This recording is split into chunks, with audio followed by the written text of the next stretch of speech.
Show ready to begin? Rock on. So my name is Matthew Koenig, for those of you that don't know, and I'm going to be your tour guide for the next 3 hours. Come on, guys, it gets no better than this. We're going to talk about how to sell cybersecurity services at a high level, but hopefully you'll get some ideas out of this that you'll take away and will help your business. So the first thing I'm going to start out with is a review of all of your current customers. And we're going to start with a review of your current customers. Go. And go. It worked last time. Must be a hacker. It must be a hacker. Come on, what's going on? Chris can vouch it was just working. Is this why it's supposed to take 3 hours? Exactly. Okay, smart ass. Exactly. Okay, screw it. I'll just go to the web. If you're on a shared network and one of your vendors is hacked into your Yeah, exactly.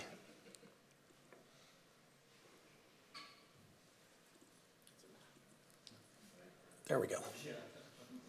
Demo gods of the Exactly. The concept.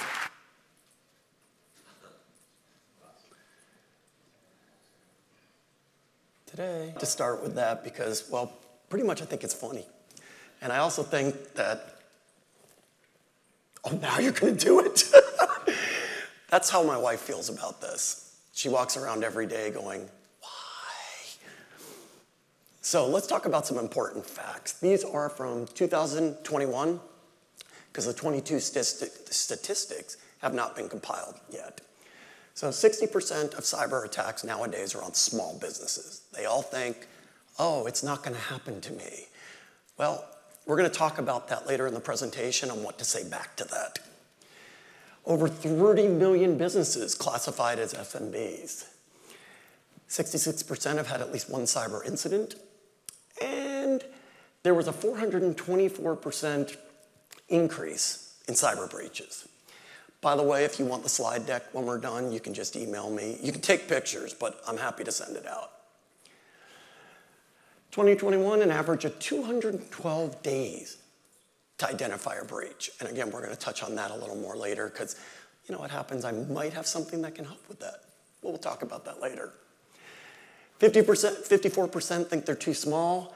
And my favorite one ever is the fact that 25% don't think it could cost them money.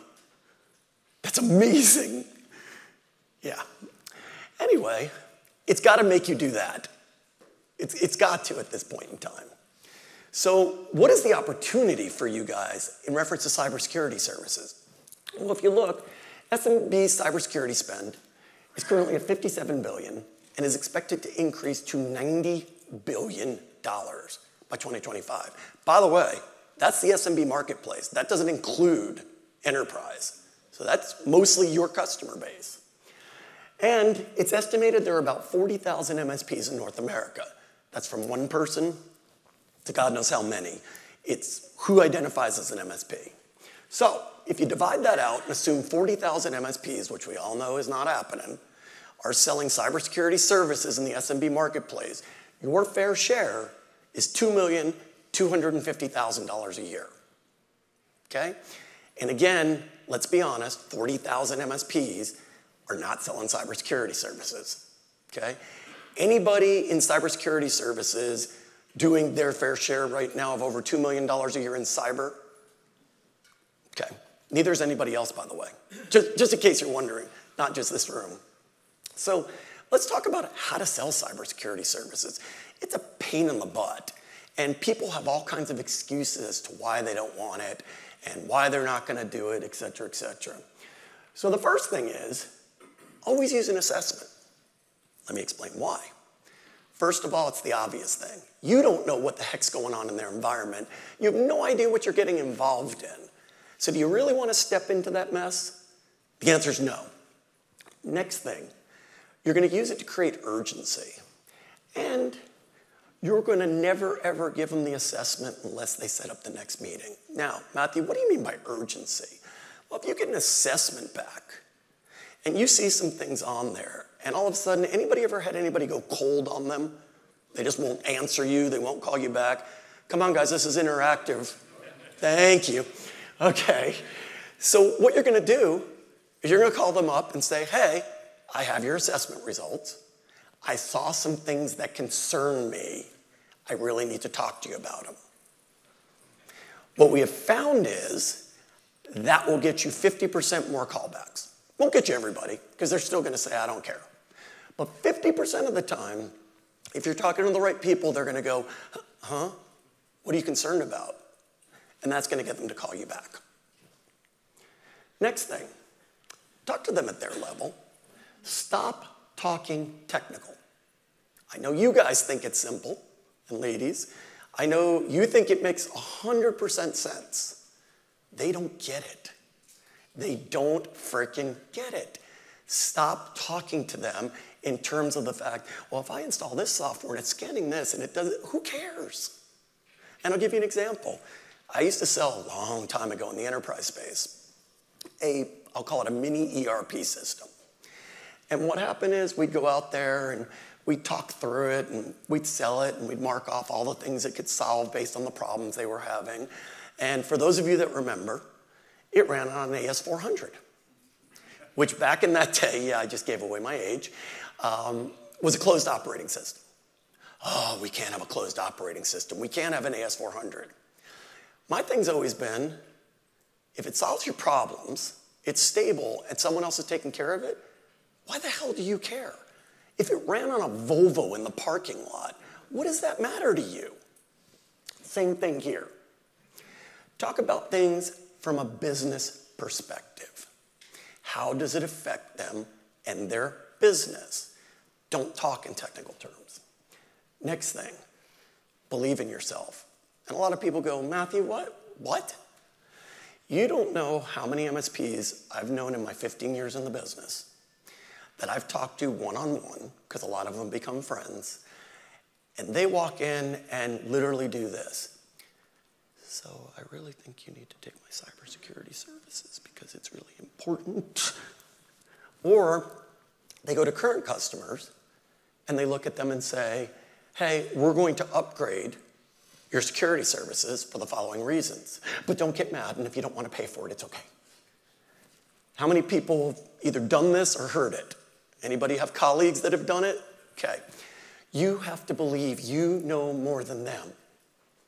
Okay? It's just the way it is.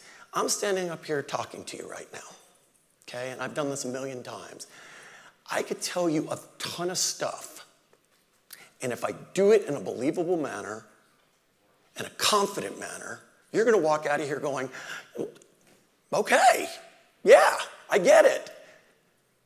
Not if I sit here and go, I think, I might, I could. So believe in yourself. Believe in the knowledge you have to help other people. Ask leading questions. This goes back to business impact, right?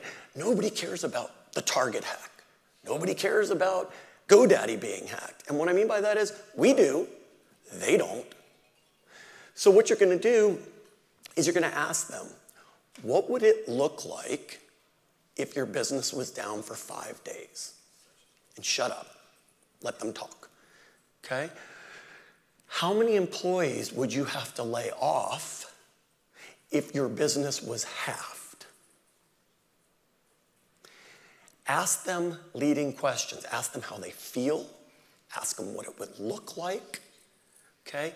Get them in the headspace of their business, not what's going on in the world today, because I'm willing to bet 95% of small business owners don't give a crap. They're saying, they're going, that doesn't affect me. So you want to, and it's not a trick, you want to put them in the headspace of thinking and talking about their business and what could happen. Does that make sense to everybody? Yes? Okay. Have a process. What's your sales process? It doesn't have to be complicated, but do you go in and go, here's your proposal? No, you don't like it? Okay, cool. Or do you go in and go, here's your proposal. Oh, you want to pay half for that? Okay. What's your sales process? When you go out there what's the first thing you do? Okay, what's the first meeting look like? Do you just go out there and ask a bunch of random questions? Or do you have a set of questions that help you understand what's going on within their organization, what their business problems are, so you can now have a conversation about how you can help them get better? Is step 2 you coming out with a proposal? Or is step 2 going out and sitting down with them, going, so here's what I heard at the last meeting. These are the problems you're facing. And if this, and this could happen, that would help you. Correct? Yes. Great. Now put a proposal together. How many people email their proposals? Anybody? Stop it! You must have a meeting. Okay? I'm going to give you a little secret that I do at our company. If you sign up with me, okay, you must onboard your first client with our onboarding team. Anybody have an idea of why I do that? Anybody? Make sure it's done right. Make sure it's done right. That's one. What else? Because the software's pretty easy to use. You're training them as well. I'm training them as well. And then there's one other. If you don't use my software, are you going to ever buy it? And how many of you have bought a new toy at one of these events and then 60 days later gone, yeah, I never did the POC, whatever. Or I forgot about it, or whatever the case may be, right? So if I look at you and say, look, I want to do business with you, pick a customer, we'll set up the POC with you. What happens? You're using the software. You're getting feedback. You're looking at it. And that helps us significantly. What do? How are you working through that with the customer? And to my point about emails, no, you have a meeting. You want to look them in the eyes, and you want to review. You said, check, check, check, check, check. I did, check, check, check, check, check. These solve these problems and will help, check, check, check, check, check. Do you disagree? And shut up. It's a powerful question. Do you disagree? Is it the money? Okay? Don't ask, what do you think? Don't ask, are you ready to buy? Ask them a question that forces them to talk to you, and make sure that they have to give you any objections they have, because otherwise they look like an idiot. If you looked at me and say, do you disagree? And I went, would that be normal? No, that would not be normal. I'd look like an idiot. And on top of that, it's just not a normal human. Do you disagree? Yes, I do. Great, could you explain why? No. Well, we're done here, thank you. Does that make sense to everybody? Don't email proposals. It might seem easy. It might be quick, but I guarantee you will close more business if you go face-to-face. Matthew, what happens if they don't want to meet with me face-to-face? Then do they really want to be a customer? Or are they getting 3 quotes? Do they really think you can solve their business problem? Or are they just looking to see what's out there? And do you really want them as a customer if they won't even meet with you to review the solution that solves their business problems? Look, I know you guys have small, medium, and large-sized businesses. But there are certain customers you just don't want. Because you'll bring them on, and it seems great, and then you use 50% of your resources on 20% of your customers, or 80% of your customers, I should say. Always go up to bat. Stop being scared to go up to bat. A single or a double is okay to start, okay? It's better than nothing, but there's a conversation to be had. We will come in and we will do this until we get here. Then I am implementing my full security stack, and here's the time frame and what it'll cost. So you're limiting the barrier to entry for them, but at the same time, you're not trying to go resell your security stack again. You're telling them, we will start here, Once you're onboarded, once we have more information, we're going to be putting in our full security stack. A lot of times, you know what they're going to say? Fine, just put it in. Oh, sorry. Have a security plan. Here's something bold, okay? Really bold. If you can't tell by now, that's just my personality. Have a security plan. Look, Mr. Customer, I'm very serious about this. I know you're going to get breached. I could do everything. I could sit here with a proverbial IT shotgun waiting for someone to do something, and someone's going to get in somehow. It's just the way it is, okay? However, I have a plan. I know the kind of breaches that happen to SMBs. I know how to find it. I know how to react to it. And here's exactly how I will take care of it and remediate it for you. Some people go, well, I don't want to tell them they're going to be breached. Why? It's real. Be real with them. Be honest with them. Because here's the thing. How many people do you think come in and go, look, I know you're going to get breached, but I have a plan. Not, I'm just going to react. I know how I'm going to take care of this. Can you imagine that?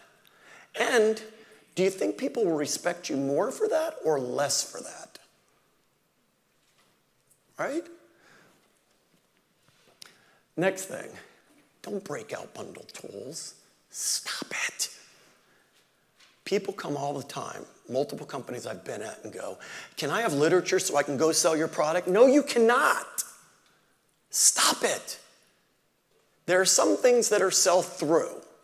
Most things in your security stack are sell-to, meaning I'm going to give you my software, you're going to make it a part of your stack, and then if you want to market something, you're going to market what your security stack is capable of.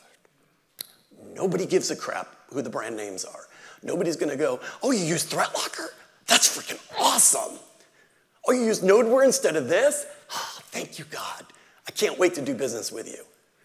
I know so many MSPs that look at me and say, I want to sell this. Well, first of all, let's be honest. And again, I literally have hundreds of you that are friends. I see some in the audience, okay? The reality is, you all suck as salespeople to begin with. Anybody disagree with me? For the most part? So therefore, good. I like when people are actually good at it. The reality is, though, 90% of you suck at sales, so how are you going to sell this?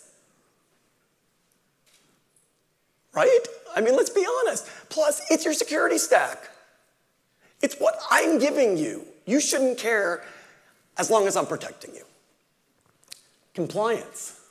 If applicable, bring up any compliance frameworks they need to meet.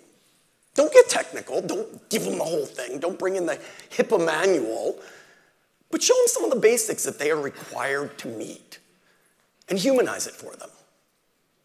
So they understand you're doing this for them and not just because you want to, but because you're required to, and so are they. Because guess what? If you don't, where does the risk go? Anybody know where the risk goes if you don't meet compliance with a customer? You, and I don't mean even them suing you, I mean the compliance people will come down and go, you didn't do this. The risk absolutely shifts to you, and that is not Matthew saying this. This is not a scare tactic. This is fact. Do break out your basic services from your cybersecurity stack. Bruce McCulley, Galactic Advisors. I work with them, and I love this statement. Here's why. Here are my basic services. Here's my competition against this MSP. Here's my advanced security stack, okay? My advanced security stack will help da-da-da-da-da-da-da. Here's why you do that. Security's changing constantly, daily, monthly. You sign a 3-year agreement, okay, and you sign a 3% increase automatically built in. Let's be honest, does that cover your cybersecurity tools as things change? No. But if you break them out, you have the ability to say, here it is. This is my this is the daily services, and it's a 3%.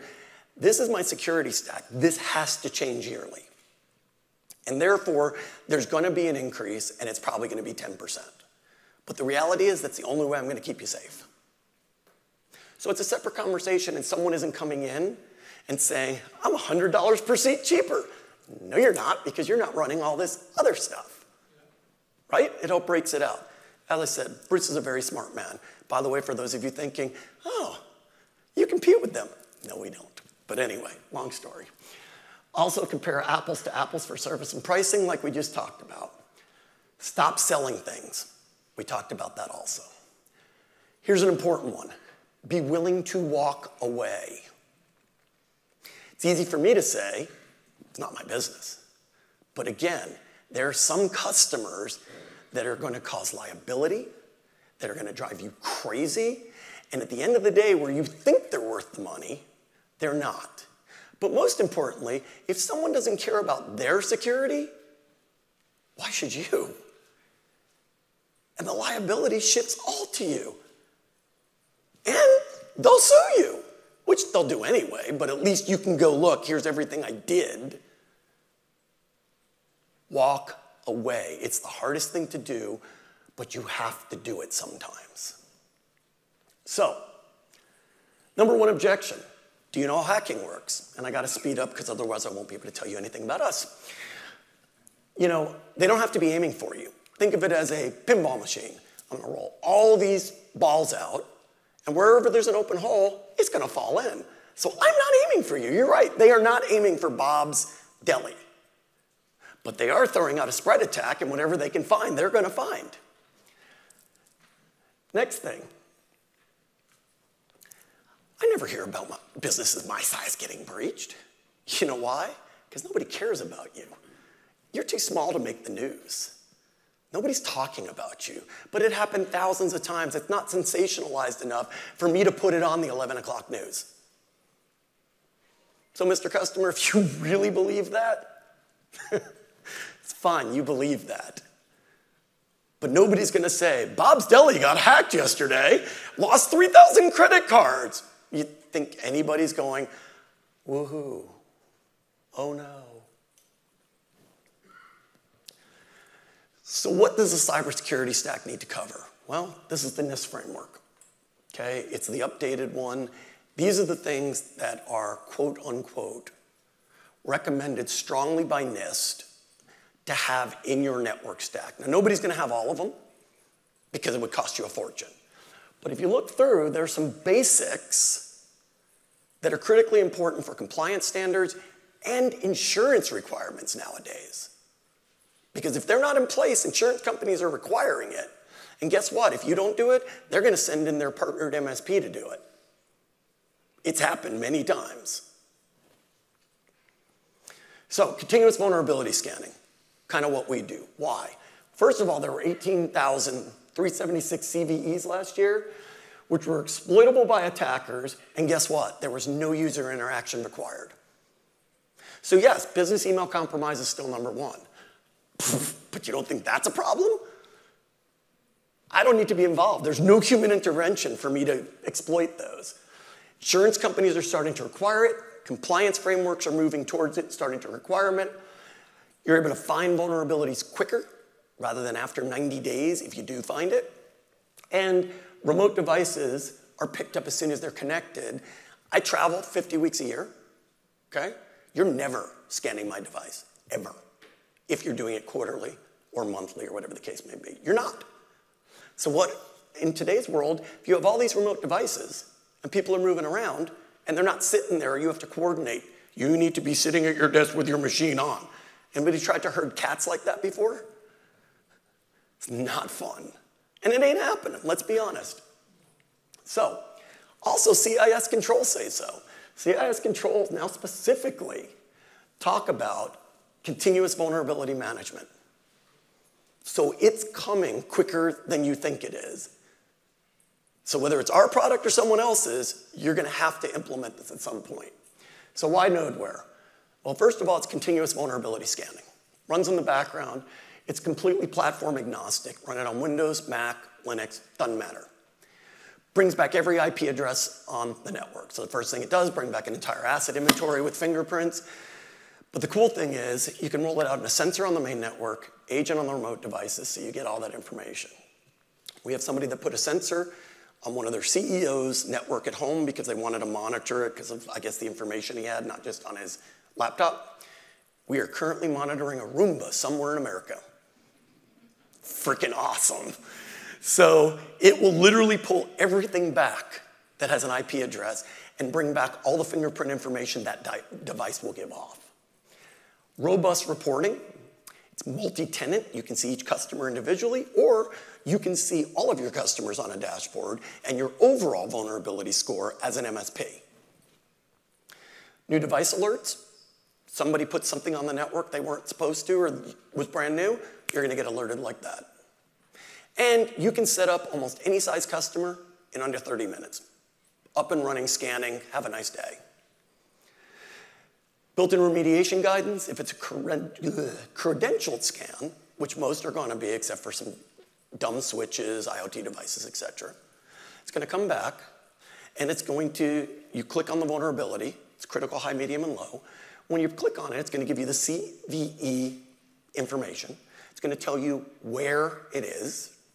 It's going to give you all the databases you need to look at. We have about, I don't know, 15 or 20 that we pull in. So whether it's NIST, CVE, Microsoft, Cisco, whatever it is, you'll see that. But more importantly, if it's published and available, you're going to have a link right to the remediation patch, string, or whatever else they're recommending to do to fix the problem. No research, no time wasted. Here you go, fix the problem. Now, we don't auto-fix it. You still have to do it, but it's right there. And we keep being told constantly about the efficiency this updates. And the quick story is, I was dealing with a larger MSP, and they were using a sort of competitor, won't name them. They put it out, you gotta bring a box out, you gotta set it up, you gotta schedule the scan, you gotta come back and pick it up in a week, you gotta go back. It's a stack of reports, no dashboard, you gotta spend time going through it, you gotta prepare it. So we sat down with the CFO and I said, you know, he did 90 of these a quarter, so we put a price on it. How much is his time per hour? I don't wanna make it up. What's his time per hour? End result, they estimated, their CFO, it was a savings of $50,000 a year in time spent. That's kind of what it looks like. You can see, direct link to the whatever, and the information specific to the CVE, and that's on critical, high, medium, and low risk. If it's out there, it's gonna give you that information. So again, platform agnostic, multi-tenant, made for MSPs, okay? No network degradation, runs in the background all day long, 2% utilization based on our last sniffer test. Nobody will know it's there. You can put it on a current box in most cases. You don't have to have a special one, okay? And rolls out in 30 minutes or less. Pricing model, 3 ways to buy. Contract, pay up front for a year. Contract, pay up front, pay monthly, and there are some discounts there. Consumption, pay as you go up and down as you please, go from 1 to 10,000, back down to 2, doesn't matter. Get billed 1 month in arrears, and no contracts whatsoever. You can buy direct from us. We have partnerships with Cynics, Ingram Micro Cloud, AWS, Ring Networks, and a few others. We are working with Pax8 right now to get on their platform. So we tried to make this as easy as possible, buy where you want, how you want, in order to use the system. Last piece I'm gonna leave you with. Knowledge is not power. You've heard that all your life, that knowledge is power. No, it's not. What you do with that knowledge is power. Because if you just know something and you don't do anything with it, how is that powerful? I could be an encyclopedia of information, and if I don't share it, use it, what does that matter? So use your knowledge to make things better, to make your customers better, to make your organizations better, to make your employees better. Don't keep all that knowledge up here because it doesn't do a darn bit of good. And I'm going to leave you with one final thought. As I said, I've been doing this a long time. And you can't tell by now, I'm very blatant.